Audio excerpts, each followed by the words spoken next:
What supplies do you really need to get started gel printing? In this video, I'm going to show you exactly what you need, and the good news is it isn't a long or expensive list. Hi, I'm Jenna McLean, printmaker and surface designer. This channel is for artists who love ink, texture, and turning their art into patterns. Make sure you stick around till the end of the video because you'll find out what brand tools I recommend and where you can get them. Okay, see these supplies here? This is it. This is all you need to get going with gel printing. You need a gel plate, acrylic water-based paints, these rolly things that are called Brayers, and printmaking paper. Altogether, the stuff that you need to get started should run about $100 if you are in the United States. Now, if you're in another country, I do realize that art supplies can be much more expensive, so keep that in mind. And in this video, I'm also going to give you some budget-conscious options. Okay, the first thing you need is a gel plate, and I recommend this 8 by 10 inch rectangular one from Jelly Arts. And these are made of a plastic material that contains mineral oil. I frequently get asked if these are reusable or if they fall apart easily. Well, they are reusable, they don't fall apart, and if you clean them up and put them back in the clamshell container they came in, they should last for years. This is the clamshell that this one came in. I wash this off in my sink with regular dish detergent when I'm done printing. I put it in here, close it up, and that's all you have to do.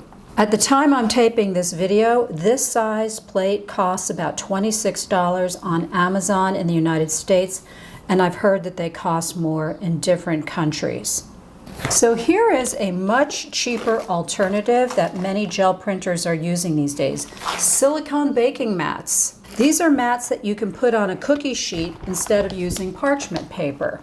There are many brands out there and not all brands are available in different countries. So this is a 20 by 16 inch mat I bought on Amazon and it was $13. So this is half of the price of an 8 by 10 gel plate and it's larger. So if you want to try a silicone mat, look online or in a store for one that has a smooth texture because some of them are textured. And give it a try. I'm going to make a separate video on YouTube about how to print on a silicone mat, so keep your eyes open for that. There are also smaller gel plates, and this is a 3-inch round circle, this is a 3-inch square, and this is a 3-inch triangle. These are fun to work with, but you do not need these to get started at all. Start with the 8 by 10 inch one because it will enable you to create a greater variety of prints on it. The next thing you need are these rolly things that are also known as Brayers. I recommend that you get two, a 2-inch and a 4-inch. And you often need to use both of these when you're making a print, so get both. Now there are larger ones. This is a 6-inch. This is a 2-inch brayer, so you can see it's the same width, but the diameter of this rolly part is much narrower than this one. You do not need these at all. These are optional. These are things that you can invest in if you decide you really want to do more gel printing, and you can buy these later. Also, Brayers don't cost much and you can go with cheap ones. These two came in a set and they are the cheapest ones on Amazon and they work just fine. I use these every day. At the end of the video, I'll let you know where to find the Amazon link for these. Okay, let's talk about paint. We use water-based acrylic paint in gel printing, and you may have some tubes of it at home already. So if you want to save money, just use those paints. Now that said, some acrylics contain too much water and don't produce nice, crisp prints. I've purchased paints and I've had terrible results with some and fabulous results with others. So you don't need to buy 20 tubes of paint. I recommend getting at least one dark shade. This is ivory black. You could also use an indigo blue or a really deep purple. Just one black shade, one very light shade like white. This is titanium white, unbleached parchment. If it says that it's ivory or milky white, that's a good paint color to get. Something dark, something light. And then I recommend getting maybe 2 what I would call mid-tone colors. Here's a green, here's a blue, here's a pink. Just get 2 of them, and that's all you really need to get started when it comes to paints. Now, this is optional. If you want, you can get this 24-piece set from Liquitex. Liquitex is a great brand of paint to use. And in this box, you have 24 different colors that come in these little tubes. And in this set here, you'll get several darks, several lights, and a whole bunch of these mid-range colors. This is optional. You don't need to get this. And that leaves paper. I use a special printmaking paper. This costs about $10 for 100 sheets, but you can also use copy paper if you're just getting started. So this is it right here. This is all you need to get started. Plate, 4 tubes of paint, the Brayers, and paper. That's it. You also need to have materials to press into the paint when it's wet on the plate. So some of the coolest prints I've made have been from objects that are free. This print was made from weeds and grasses that I found outside.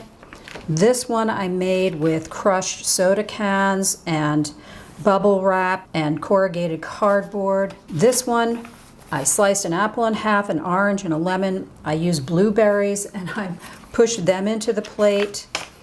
I love collecting seashells when I go to the beach. This is a print that I made from seashells and coral, pieces of beach glass. I even found a crab shell and I pushed that into the plate. This is another one that I made with things from the recycling bin. This is from a net bag, the kind that oranges and other fruits come in. This is crumpled up foil. This is from a pill container, so you could use things in your recycling bin. This is a tulip that I pressed into the gel plate. Botanicals are great. It's really hard to screw up botanicals, and usually you can go right outside and just pick a weed or a leaf that's laying on the sidewalk and it makes a beautiful print. And these are some clippings from an indoor fern that I have. And this is a print I made by tearing out a page from a magazine. The bottom line is that you don't have to spend money here. Now, if you want, you can buy stencils or stamps or some craft foam and make your own stamps. That's optional. Here is some craft foam that I purchased. It is adhesive on this side. You peel this off and you've got a sticky side here. I cut little pieces out of this and I peeled off the backing and I stuck these onto cardboard, and you can use that to create your own stamps. You can also buy stencils online. This is a stencil I used to make this bird print. Here's another print that I made with stencils that I purchased online from Amazon, but this is completely optional. So if you want an easy way to order these supplies online or buy them at your local art store, there is a link below this video to a free supply list that I created. The list is broken down into what you absolutely must have and another section with the optional supplies. There are links to the exact brands that you see in this video. If you want to see short form videos of some of my gel prints being made, you can check out the gel print playlist here on my YouTube channel or visit me on Instagram. And the link for my Instagram page is below. I hope you enjoyed this video. I will be creating more gel print videos here on YouTube, so please subscribe and you'll hear about them when they go live.